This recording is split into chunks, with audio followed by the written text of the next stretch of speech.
Rich is who you saw he was. He wasn't a character. He was a very sincere, very kind person. How do you avoid injuries while training heavy? How do you avoid injuries when training heavy? Oh.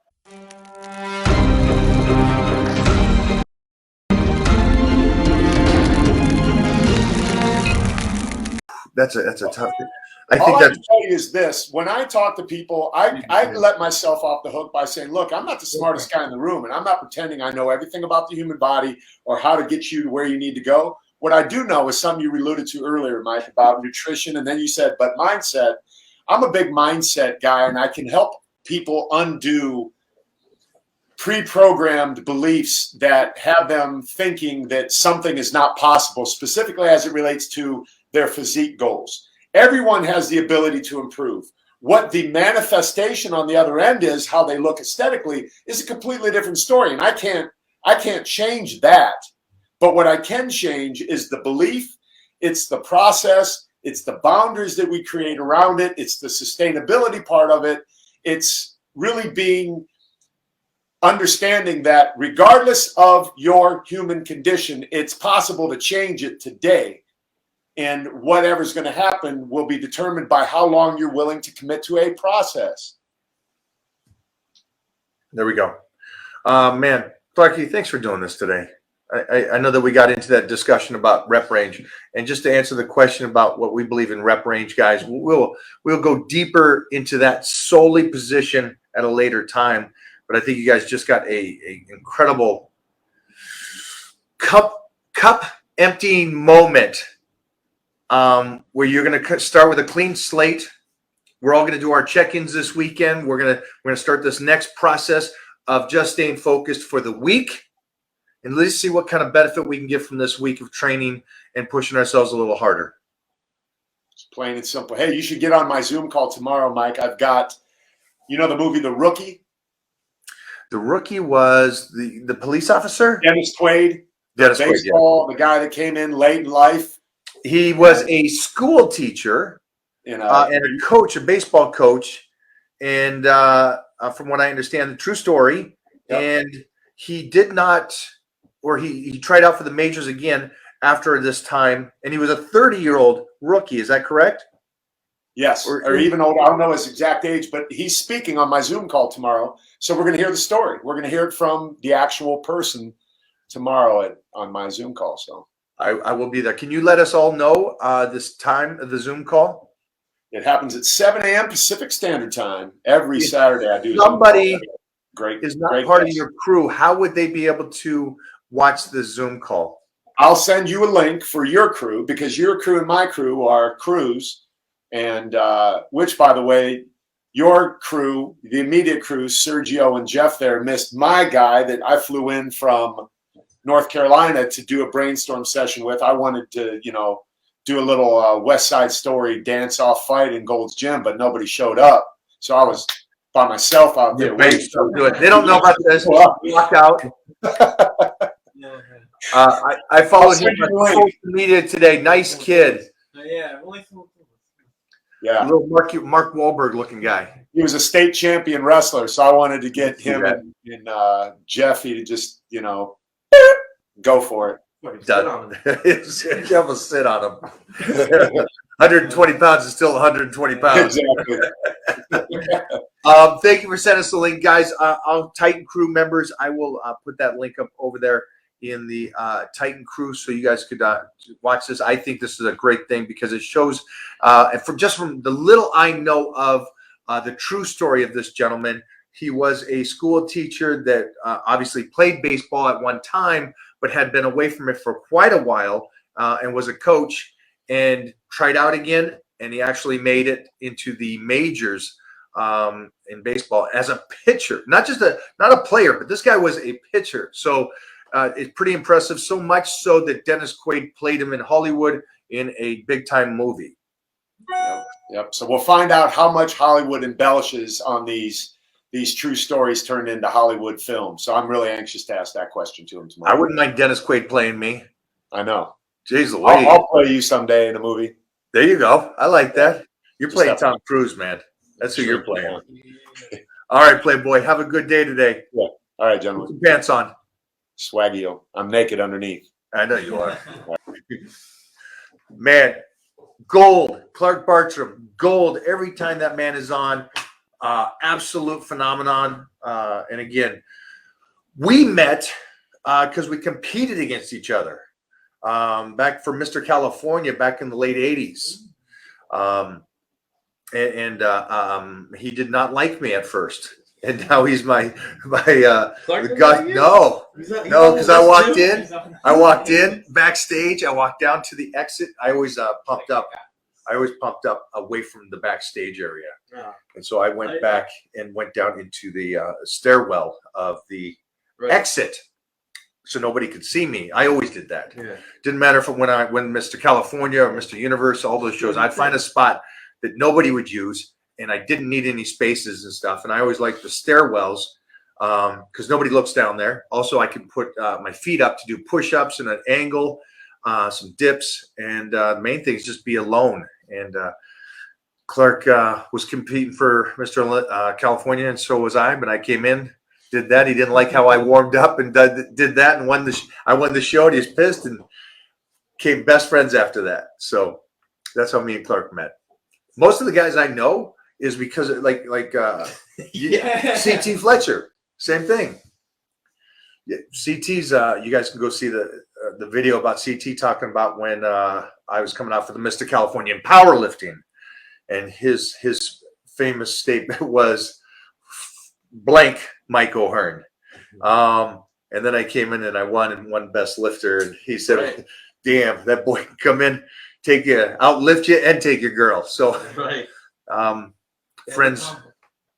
I think that old school mentality is when you grind heads with somebody or compete against somebody and you put up a good battle. It didn't mean that I had to win, but you put up a good battle. I think you get respect and build some lifetime bonds in that situation. That's why boys fight about anything. They get in a fist fight. They're totally cool after. There's too many snowflakes now. The girls will get in fighting.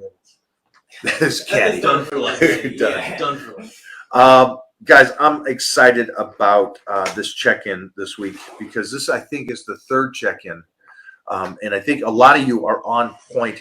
Again, if you are not on the 6-week shreds, you can get on it now. But I do recommend getting on it today. Jeffrey, you put that link up there for these guys. Get on this plan now so we can make sure that we get your check-ins. Again, the great thing about me and the team here is not only do we give you the plan and everything that you start, I'm going to fine tune that stuff to the pinpoint for what is best for you. Boom. How do you avoid injuries while training heavy? How do you avoid injuries when training heavy? Oh. Go for it. Yeah. Yeah. Jeff, anything? Yeah. You have things you can control and then you have things you can't. So do your best to maximize the things you can control so that you can minimize the effects of things that you can't. Yeah, I think that's such a, I don't want to say odd question. Yeah. Obviously, anything, and I've said this a million times, nauseously, that injuries are injuries. It happens. It's an accident. But train smart, recover. Like me and Serge were talking about earlier, be in a good rep range to where you're doing what you need to do. Check your ego at the door. You can control all that. That's stuff you can control. Now, can I say that you can go through your entire career not getting injured? No, I can't say that. I hope nobody gets injured, but be smart. Like the one guy earlier, Kevin, said he goes heavy to a PR every workout. Now, see, that's you're asking for trouble. That's a one-way ticket to Snap City. Yeah, that's just not. You're just. I don't know what that is. Honestly, I don't know what that is because I never saw that. But the best you can, man. Just stay smart. Stay on the training plan. Do the right form. Heal, recover, go back in, do it again. Rate it, Sergi. To get the most of a pre-workout, what are the important chemical substances that we should intake? Is Big Boy's pre-workout good? Or Gorilla, which Larry Wheels and Joe is promoting? Ooh. I don't know if the answer he wants is how much caffeine a pre-workout should have, because most people base their purchase of a pre-workout solely on how much caffeination it gets. How much caffeine or how much they're just shaking? Yeah, because they think that if that's hitting me as hard as it is, then it's working. So I think non-stimulant pre-workouts are very underrated in the industry now because everything is marketed on caffeine intake and like, oh, if this is gonna crack you out, excuse me, this is gonna crack you out. So because it has 600 milligrams of caffeine, so it's gonna work. And I got a question for you because I believe in the non-stim, but I also understand that kids like loud music, kids like the headsets, kids like to and scream and yell and stuff. So I came from that same culture when I was a kid. I mean, we had rock and roll music. It was loud. We sniffed ammonia. It was like we get slapped in the face. So I understand that. But now I'm an old cat and I don't want to go in feeling like my heart's going to come out of my chest. Exactly. So yeah, I think you got a great point to where I guess it depends on your age and stuff. And if you want to feel cracked out or not feel cracked out. I like my non-stim. But we are doing one called Extreme X with stim in it, some caffeine to get you fired up. But I just recommend trying different ones. You know, it's always just try different ones. Just try it. Yeah. See if you like it. You like Big Boy's awesome. Take it. Stick with it. Yeah. Larry's great. I don't know Larry's. I tried Big Boys when I trained with Big Boy. It was a little too much for me.